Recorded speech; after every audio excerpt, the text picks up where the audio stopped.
Rajamahendravaram court ఆవరణలో న్యాయవాదులు ఆందోళన కార్యక్రమం నిర్వహించారు.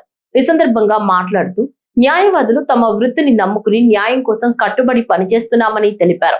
వృత్తిలో ఎన్నో సవాళ్లు ఉన్నప్పటికీ న్యాయానికి న్యాయం చేయాలనే లక్ష్యంతో ముందుకు సాగుతున్నామని పేర్కొన్నారు. అయితే ఇటీవల కాలంలో రాజకీయ నాయకులు, రౌడీ షీటర్లు, ప్రభావశీల వ్యక్తులు న్యాయవాదులపై దాడులకు పాల్పడడం తీవ్ర ఆందోళన కలిగిస్తుందన్నారు. ఇది కేవలం వ్యక్తులపై దాడి కాకుండా న్యాయ వ్యవస్థపై జరిగిన దాడిగా భావించాలన్నారు. న్యాయవాదులకు భద్రత లేకపోతే సామాన్యులకు న్యాయం ఎలా అందుతుందని ప్రశ్నించారు. కాబట్టి న్యాయవాదుల రక్షణ కోసం ప్రత్యేక చట్టం వెంటనే తీసుకురావాలని, ఘటనకు బాధ్యులైన వారిని అరెస్టు చేసి బాధితులకు న్యాయం చేయాలని ప్రభుత్వాన్ని కోరారు. నిర్వర్తిస్తుండగా దారుణంగా హత్య గురయ్యారు. అందుకు ప్రొటెస్ట్ గా మేము ఇవాళ విధులు బహిష్కరించాం. న్యాయవాదుల చట్టాన్ని వెంటనే తీసుకురావాలని, న్యాయవాదులకు రక్షణ కల్పించాలని రాజమహేంద్రవరం బార్ అసోసియేషన్ తరఫున మేము అందరూ కోరుతున్నాం. ఇటీవల న్యాయవాదుల మీద వారి విధులు నిర్వర్తిస్తుండగా అనేక దాడులు జరుగుతున్నాయి. ఇకనైనా ప్రభుత్వం స్పందించి న్యాయవాదుల రక్షణ చట్టాన్ని వెంటనే అమలు చేయాలని కోరుతున్నాం. నా పేరు సిఎస్పి ప్రసాద్, బార్ అసోసియేషన్ అధ్యక్షుడిని.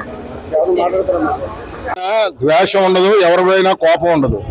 మేము న్యాయం కోసం ఎవరైతే వస్తారో వాళ్ళ తరపున మేము పోరాటం చేస్తాము. దానిలో భాగంగా అవతల పార్టీ మా మీద కక్ష కట్టి దాడులు చేస్తా ఉన్నాయి. ఇది నిరంతరం జరుగుతూ ఉంది.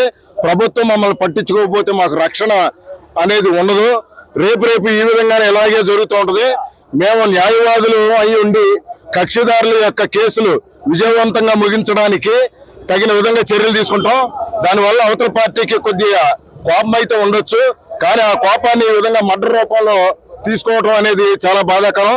కాబట్టి ప్రభుత్వం వెంటనే స్పందించి న్యాయవాదుల చట్టాన్ని వెంటనే తీసుకురావాలి.